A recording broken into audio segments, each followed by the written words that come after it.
Well, hello.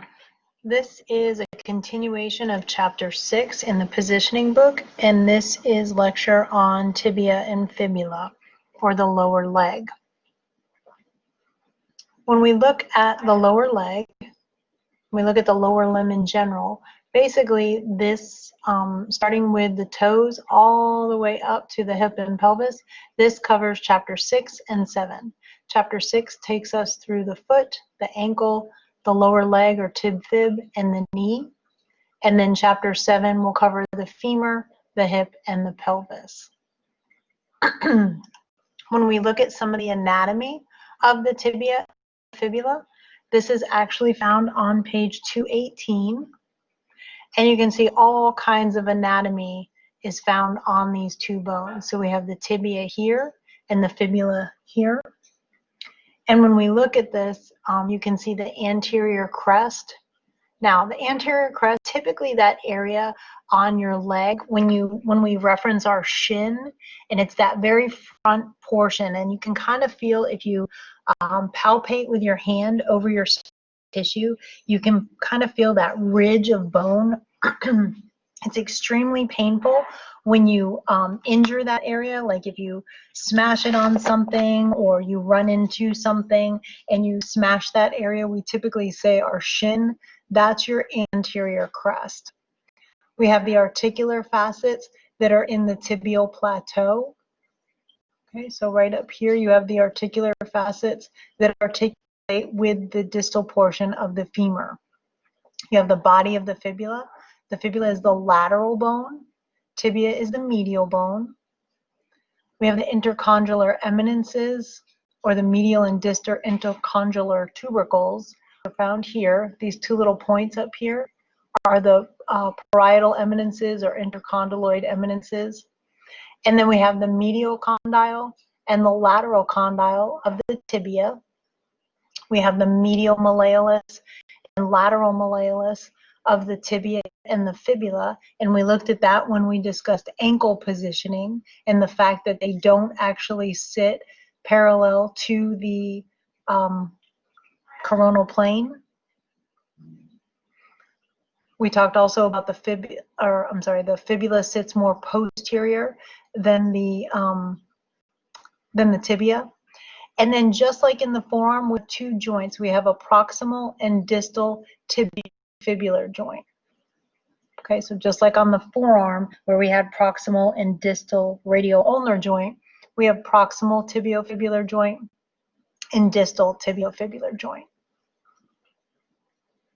And then we also have the tibial tuberosity, which is not identified on here, but it would actually be if I took the pencil and mark that, this area right here,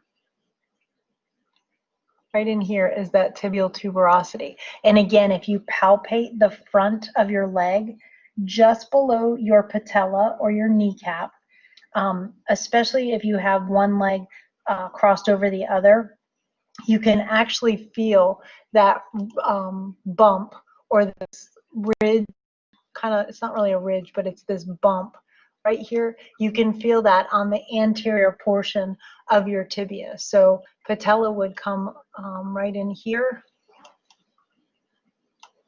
All right, so probably about an inch or two below on the front, you can feel that tibial tuberosity, and it's a point of attachment. All right, and then if we look at the anatomy from the lateral aspect, okay, again, tibia, shaft of the tibia, shaft of the fibula. This is medial, this is lateral. So they're showing you from the side. We said that the fibula does sit more posterior than the tibia. Okay, so anterior and posterior, medial malleolus, lateral malleolus. And then you've got the apex of the fibula, the head of the fibula, and the neck of the fibula.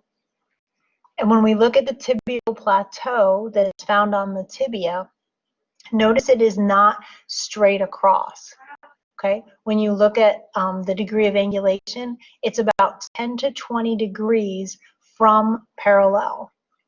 All All right, it kind of starts anterior or starts superior and it dips posterior. And you can actually find this on page 218.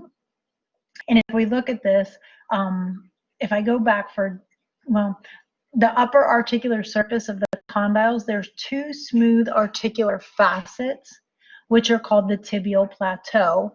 That was on the last picture we look at. So these tibial facets right here, articular facets, and those articulate with the femur. And then when we look laterally, the articular facets that make up the tibial plateau actually slope posteriorly from 10 to 20 degrees in relation to the long axis of the tibia. Now, why do we care about that? It's important because when an AP knee ends up being positioned, and I know we're on tib-fib, but just to reference this, when we do an AP knee, the central ray has to be angled as much as is needed in relation to the IR in order to parallel to the tibial plateau. And why that's important is because that angle is essential to demonstrate an open joint space on the AP knee.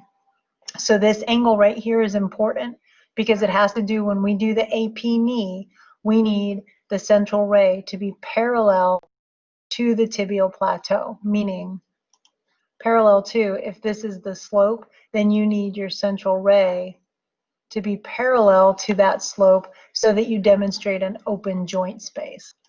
Okay, again, it's about knee and we're on tib-fib, but just to put that in perspective. The tibial tuberosity we're talking about that I said is right back here. This tibial oops, want that. This tibial tuberosity right here. Now the reason that's important is it's a rough prominence on the mid-anterior surface of the tibia. And what attaches there is the patellar tendon. All right, and what can happen sometimes in young people, so the tibial tendon attaches there, I'm sorry, the patellar tendon attaches, but in young people, that tibial tuberosity actually can separate from the shaft of the tibia, and that is the condition or the pathology called Osgood-Schlatters disease. And again, we'll look at that when we get to knee, but just to point out why is this anatomy actually significant. So tibial tuberosity, and then the articular facets of the tibial plateau, and the fact that that plateau actually slopes posteriorly 10 to 20 degrees, and that's important because when we do an AP knee, the central ray has to be parallel to that tibial plateau.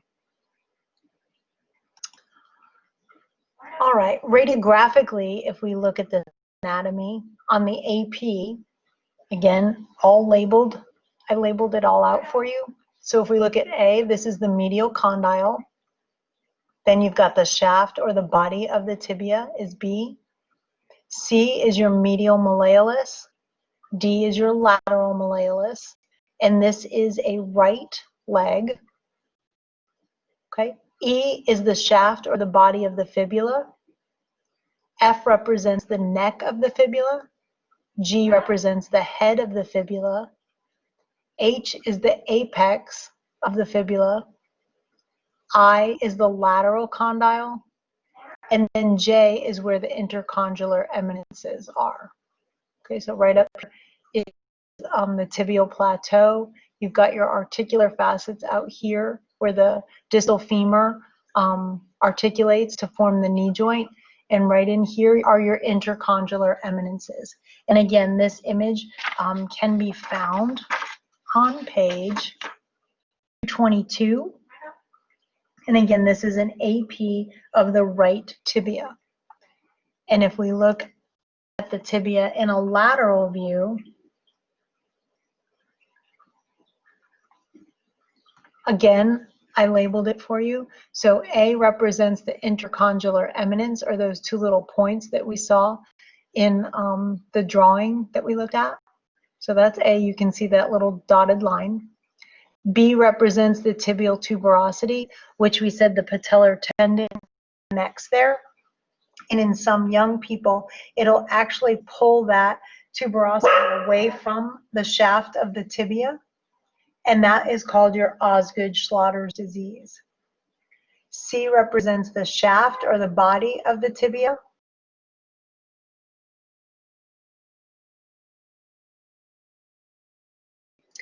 D is the shaft or the body of the fibula. E is your medial malleolus. And then F is your lateral malleolus.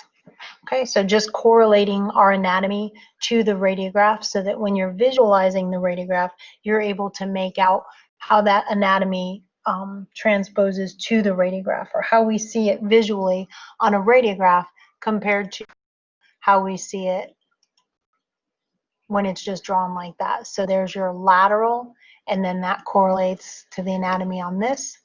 And then when we look at the AP anatomy, that actually correlates back to this image right here.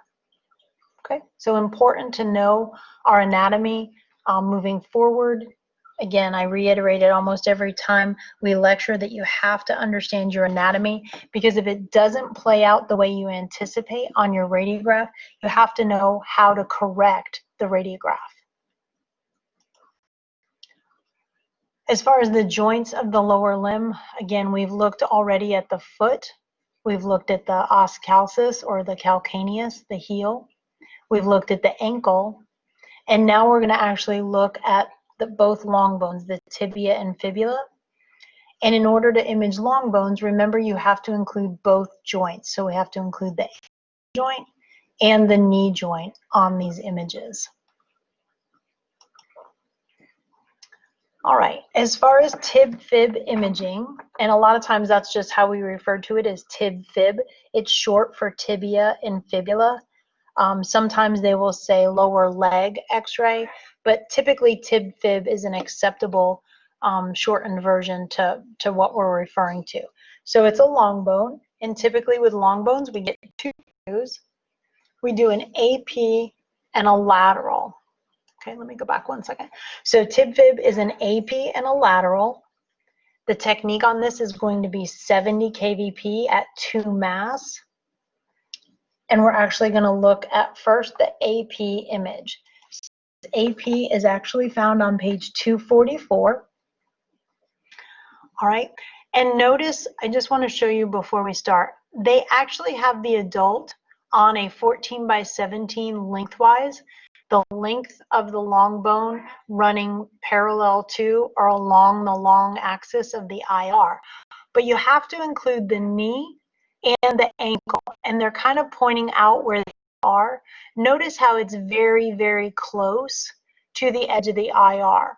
So on most adults, I told you that typically your IR is diagonal. You can kind of see it here, but I actually got a better image to show you that a lot of times we get a lot more room if we go corner to corner on the patient's lower leg. Kind of like we said with the humerus, we run it diagonal as well. You can actually get, instead of 17 inches on the lengthwise, when you go corner to corner, you get almost 20 inches by going from one corner to the other. So it makes it a little bit easier to capture beyond the knee joint and beyond the ankle joint when we turn the IR diagonal. So sometimes that is acceptable. So they show you if their leg was to fit, like if you had a younger person or maybe someone with a very short leg and there was, you know, adequate room on here and it would fit perfectly fine on the lengthwise, then go ahead and do that. But most adults, you're typically going to have to go corner to corner. You want to make sure that the leg is in a true AP position, meaning there's no rotation.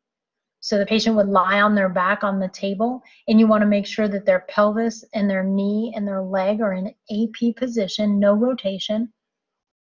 You want to make sure that the ankle and knee joints are 1 to 2 inches from the end of the IR, so that the divergence of the beam doesn't project the joint off the image receptor. So you need to be at least 1 or 2 inches beyond. You have to be able to capture 1 or 2 inches beyond the actual joint. on either end. Otherwise, you would clip it. And that's why typically we end up doing the diagonal view. Your SID on this, typically we would think 40 inches, but sometimes, and especially in this case, we actually can raise the SID to between 44 and 48 inches. That will help reduce the divergence of the beam to include more of the anatomy, meaning that when you raise it, more of the photons are likely to strike straight on and give a more accurate representation. Whereas if they were to come in, if the beam diverges, the potential is that it could actually cast the anatomy off of your image receptor. So when you raise that SID to 44 inches, 45, 46, whatever, the bigger the patient, like the closer you are here, the higher up you want to be able to take that SID. So when you do that, instead of them coming in like this, they're more likely to come in straighter, still diverged, but straighter so that they don't clip the anatomy. Okay, so typically on an adult tib fib, you're somewhere between 44 and 48 inch SID. And your technique on this is 70 kVp at 2 mass. And your central ray is, shocker, midway between the knee and the ankle joint. So this is actually really good positioning. Again, it's a right. So if we stay lateral to the part, usually you're on the right side, but this is acceptable simply because it is the correct marker and it's not obscuring anatomy. Again, we'll look at this diagonal IR. Ideally, again, if you're doing this, then your SID is between 44 and 48 inches so that your beam does not diverge as much and you capture more of the anatomy. You can see knee is here, ankle is here, and they've got adequate room above and below the ankle to capture all of that anatomy. All right, so actually pretty decent on that, but most adults are done corner to corner. When you look at the radiograph of an AP tib fib, you need the entire tibia and fibula to be demonstrated. You need both the knee and the ankle joint, and you need at least 1 to 2 inches beyond. So here's the joint, adequate on this end as well as on this end. Ankle joint, if you just call it right there, then you've got sufficient evidence below the ankle joint and above the knee joint, and you've captured all of this anatomy. All right, and again, 70 kVp at 2 mass for that. The next view we do lateral, right? And it's actually a medial-lateral projection, meaning that this is the medial aspect of the leg, lateral aspect of the leg. So the central ray is coming, entering the medial side, exiting the lateral side. Central ray doesn't change. It's still midpoint of the leg between the knee and the ankle. We're still going to be at that 44 to 48 inch SID on a diagonal IR to capture the anatomy. This image is actually found on page 245. All right, so the patient is going to roll onto the affected side, but notice that they keep the unaffected leg behind the affected leg. Now, why do we do that? We pretty much do that so that if they were to bring their leg over, they tend to over-rotate this leg. So by keeping the leg behind them, it allows you to get a better lateral without any over-rotation. Okay, again, you want to make sure that the ankle and the knee joints have 1 to 2 inches between the joint and the end of the IR. And for most adults, the lower leg is going to be placed diagonally or corner on the image receptor. Central ray remains at midpoint of the lower leg, or midway between the knee and the ankle joint. Okay, and I just want to point out one thing. They talk about, like, initially they talk about that as far as follow-up. Like, let's say this patient comes into you and let's go back to the AP. So the patient comes in for imaging of the tib fib, all right? And when they come in, there's trauma to their leg. Let's say they fell and they've injured by their knee joint. Initial imaging, if it's the first time you're imaging it, then what you're going to have to do is absolutely to include the entire long bone and both joints. Absolutely, without a doubt, if it's the first time it's being imaged, you're going to capture all of that anatomy. So let's say they come through the emergency room and there's injury, you AP and lateral, and you capture the entire long bones and both joints. That's acceptable. But if it is a follow-up study, okay, so let's say they had the images in the ER, they get released, and they follow up with an orthopedic. So this ends up being a follow-up study at an orthopedic office. If it's a follow-up study, then the routine is possible that it could be that you examine the long bone only to include the joint nearest the site of injury and to place that joint a minimum of 2 inches from the end of the IR. Okay, so if you look on 244, on the right-hand column, it says alternative follow-up exam. If it's a follow-up exam, it is possible that you would only capture the joint closest to the injury and you won't worry about it. So let's say that this patient's injury is right here. On the initial images, you absolutely have to include knee and ankle. But on the follow-up study, what you could do, since you already have the images demonstrating both, the follow-up study, you could move this down a little bit so that maybe your IR is cutting off here and capturing all of this. Okay, because it says for a follow-up study, you only have to include the joint nearest the injury. So if the injury is here, the knee is closer to the injury site than the ankle. But that's only if it's a follow-up study. Okay?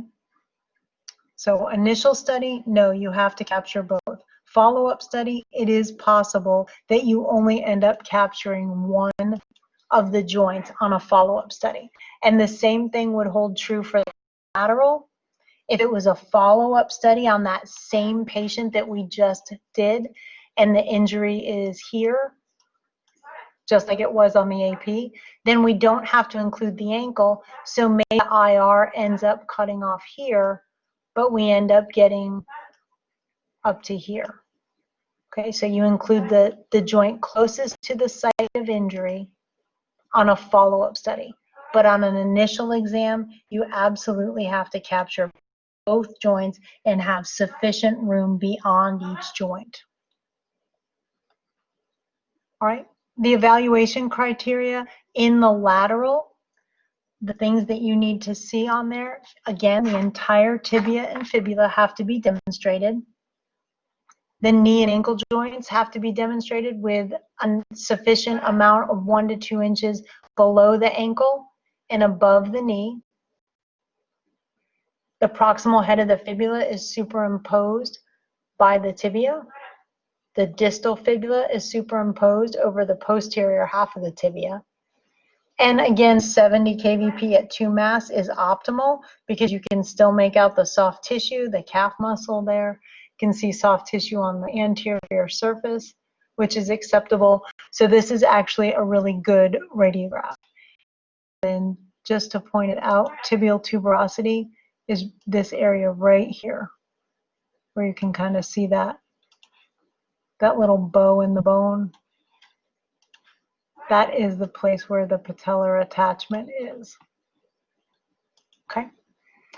And again, notice it's corner to corner on this particular image. So if it's a follow-up study, you only need the joint closest to the site of injury. If it's a routine initial study, like it's the first exam, then you absolutely have to have both joints on there. All right, now let's talk trauma views. Okay, trauma views, when you have trauma views on the TIB-FIB, your trauma views include an AP and a cross-table lateral. All right, now I don't have a good image for the cross-table lateral, but what I do want to point out to you is that on the trauma views, if there was, let's say you had a patient that was not able, even diagonally, the patient was not able to fit both joints initially on one IR. What do you do? Because you'll probably come across some patient that that's not going to be possible to fit them on one IR, even if you end up doing them diagonal. So what you have to do in that case is you would have to take whatever joint is closest to the site of injury. You would end up doing one image of that. So let's go back to the AP just to look at. Okay, let's say this is trauma and you're doing an AP view, but there's no way that they fit on one IR. Just assume that both joints aren't going to fit on one IR. And the injury is actually here. Okay, what do? I would place the IR sufficient enough to capture the entire ankle joint because that's closest, and I would end up cutting off the knee. So let's say that's one image I do. That's my first image. Okay, that's my first image that I do because there's no way I could fit the ankle and the knee. Then all I would do for the second image is go back and take an image of the knee and make sure that I overlap so that I can show the radiologist that I had all the anatomy, all this anatomy is in both images to prove that there's overlap. Okay, let me get rid of that mess. So if you end up having a patient that will not fit, both joints will absolutely not fit on one IR, you take the biggest IR, including the joint closest to the site of injury, and then you take a smaller image with overlap of the second joint. And you would do the same exact thing on the lateral for that patient as well.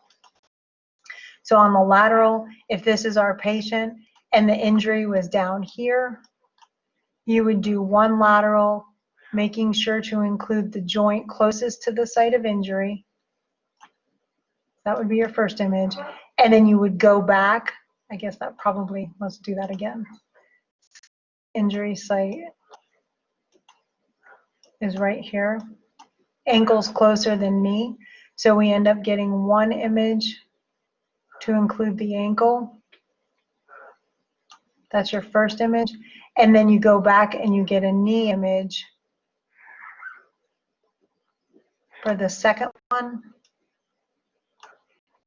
And all this ends up being your overlap, so that it proves to the radiologist that you've got that anatomy on both images.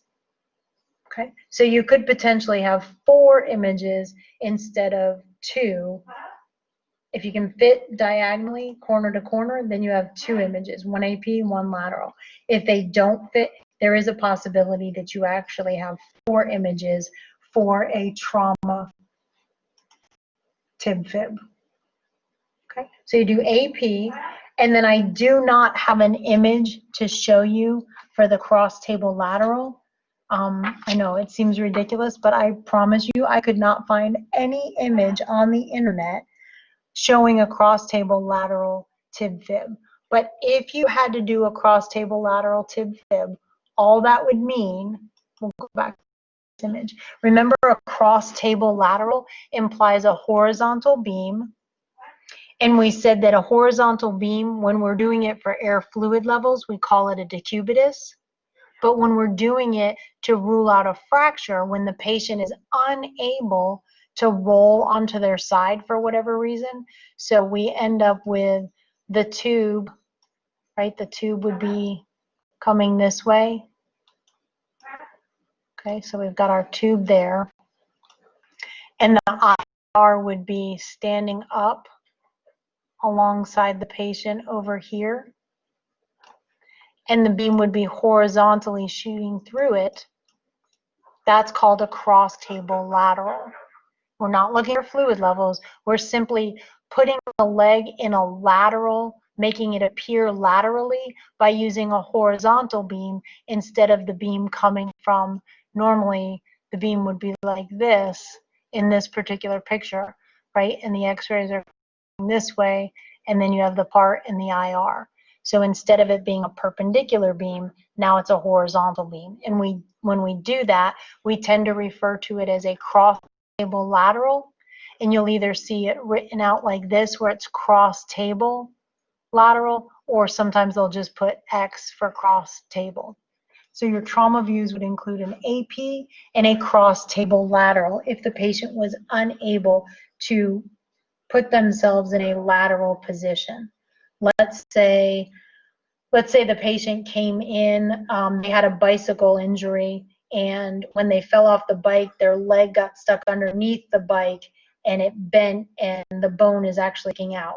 You're not going to have that patient, you're not going to tell that patient, excuse me, can you go ahead and watch, can you go ahead and just roll onto your side for me? I need to get a better picture of that, or I need to get that in a lateral.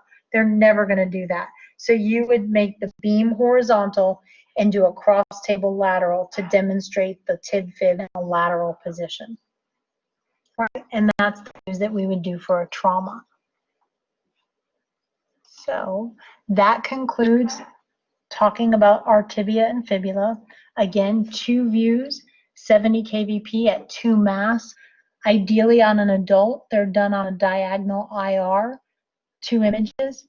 If the patient's leg is too long and does not fit on the IR to include 1 or 2 inches beyond each joint, the knee and the ankle, then it is possible you end up doing 4 images, 2 for the AP, 2 for the lateral, but your 1 image, you want to include, the first image should be the site or the joint closest to the injury. Second image is the joint furthest from the injury, but include a good portion of overlap so the radiologist doesn't potentially miss anything. If you have any questions, comments, or concerns, we will discuss those either in our live session or in our class meeting. Thank you so much.